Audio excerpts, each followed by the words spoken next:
All right, boomers are upset about this tariff talk stuff. So you millennials, all you young people are like, who cares? Well, you better care, all right? Liz MacDonald here. We got Brady here, Charlie Gasparino, and Leeb Capital CEO Steve Leeb. As a boomer, Steve, are you worried? I'm like flummoxed. What? No big words here. I'm sorry. I'm just like throwing. I mean, I can't believe it. I mean, China, yes, has done so many things wrong. And they're eating our lunch. But we don't attack our friends because of this. I mean, basically, because Canada is one that's going to get hurt by this. Canada's going to get hurt. Europe's going to get hurt. If he wants to go after China, for goodness sakes, go after the electric But isn't that products, his point, that we've been letting this ride for too long and that we got to do something? Yes, fair trade, reciprocal tax. I'm just surprised how they did it. It came out via a leak, and sure, the market's going to react. And it's just so weird. I mean, when Bush tried this in 2002, the WTO said $2 billion in sanctions on the U.S., and then he pulled it back. I don't see how the president can go forward. Why did he pull it back at the time? Democrats didn't think it went far enough. Republicans felt the EU went to the World Trade Organization and got $2 billion in sanctions against the U.S. And then Bush withdrew the steel tariffs back then. Look at the record of the Reagan tariffs that Trump always touts. Not so great. I mean, automobile sales went down, prices went up.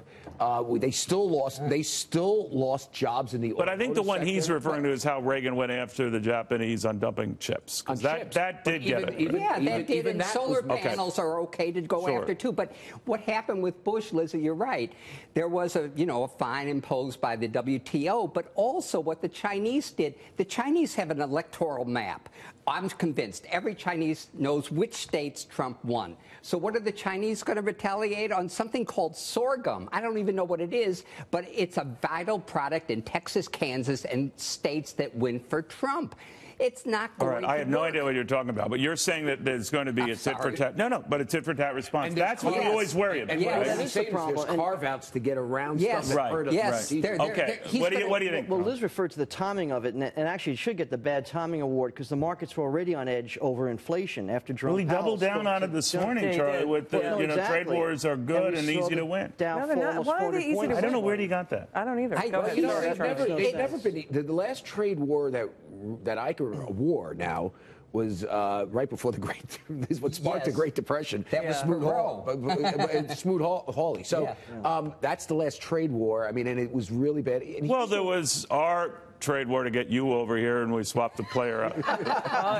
Oh, that's different. No, they just said take. Yeah, take it. No more than. But here's the one thing I think the markets are worried about right now, that that President Trump just doesn't get basic economics. And you remember during the campaign, I agree. He came out, just let me make this point, Steve. During the campaign, he made some crazy remarks. But one thing that really threw, now if he said this now as president, would really destroy the markets. He said he would renegotiate the debt if it got out of hand. Now you could do that with the Trump casinos that are junk bonds, and you do that with the U.S. debt, and that's called default, and the markets will dive 10,000 points. And I think markets are starting to look back and saying, this guy has some weird economic theories. But in the aggregate, they like his message. They like the cut down in regulations. They like the tax cuts, right? That's all good. But he stepped on that with this other stuff. Right. Well, it's almost like he had so much success right now because you've got consumer confidence at a 10-year high. Manufacturing activity yesterday, we found out, hit a 14-year high. The markets are up. And then in the middle of all this, he comes out with this complete lemon of a dud with tariffs. And what really kept us out of recession was the oil and energy sector. Now even they are saying this will kill jobs. ExxonMobil may dial back expanding a refinery, one of the biggest in Beaumont, Texas. Well, isn't Electrolux cutting back on investing here? A quarter billion. Suppose he goes after NAFTA. See, that's the whole thing. I mean, that's scary. If he goes tit for tat on tariffs, it may be bad, and all that stuff you said, obviously true. Right. But suppose he indulges his inner protectionist, which he appears he is, listening to Wilbur and that other Looney Tune, Navarro, Peter Navarro, and goes after NAFTA. that would be catastrophic. Quickly, Neil, the other thing, too, is this is short-term gain for possible long-term pain. And we've always talked about how trade wars can lead to shooting wars. We're in a new world of cyber wars. I mean, you never know how a country's going to retaliate. And to brood it about so loudly like this and just have Do you think they're used to it, though, that we're all worried about, walking on eggshells and all, but this, at least he's, disavowed people of that. Neil, I come back to it. One of the most surprising things I learned, and it was fairly recently because I studied China and I thought I knew a lot about it.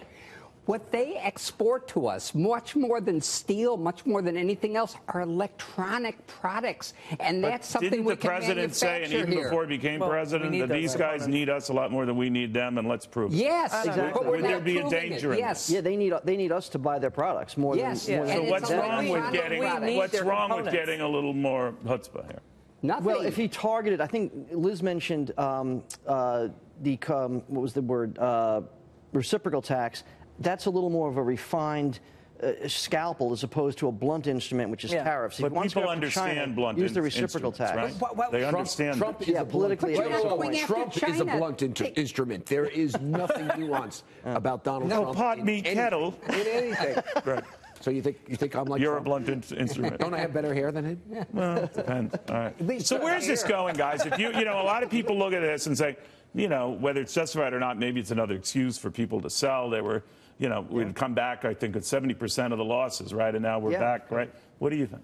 No, I think this is just another hiccup in the market. We've seen corporate profits rose 15% last quarter from a year ago. That's a record.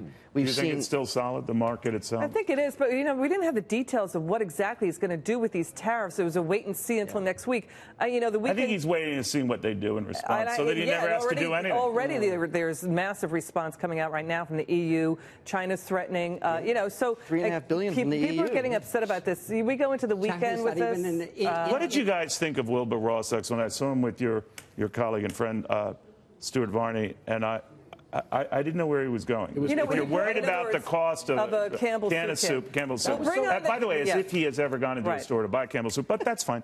But I thought it was idiotic. Well, the point is, bring on the Keystone Pipeline. I mean, so that's what oil and gas stand by a skyscraper or a car or something that has a lot more. How about a car? I mean, this is going to raise prices of automobiles. I mean, here's the other thing that I think. Listen, the economy is fundamentally fine. We got all that. This policy is real problematic if he does. Oh Jesus, is that Wilbur? Yes. That sold it for me. Yes, that's it. Now I'm for the policy. If he goes all the way to NAFTA. I mean, let's see how far he goes. I think Charlie's totally right. NAFTA would be a very big deal. But they're approaching it like a zero. They're approaching it like a zero-sum game. Yeah, and it's not a zero-sum game. But if you're Toyota, Lizzie, I'm sorry. If you're Toyota and you're upset about this, and they are, and it's going to add a lot to the cost of a car, and they have plants here in the United States, would they go so far as to raise the cost of those cars to the degree they potentially could? And would they even go further than that and say, about that additional plant, we're not going to build it? Yes, because when you look at the price action on the tape, and when you watch Ford go down, practically the same, you can bet bottom dollar that all of the car makers and the industrials are looking at this intently and seeing what their cost of capital But everyone's looking at with this tariff. Steel or aluminum is in almost any product they buy, right? Unless they can boost productivity to compensate for the higher input costs for steel, they'll have to raise prices, otherwise their profits are going to fall. American consumers be worried about a direct hit on them anytime soon? Yes.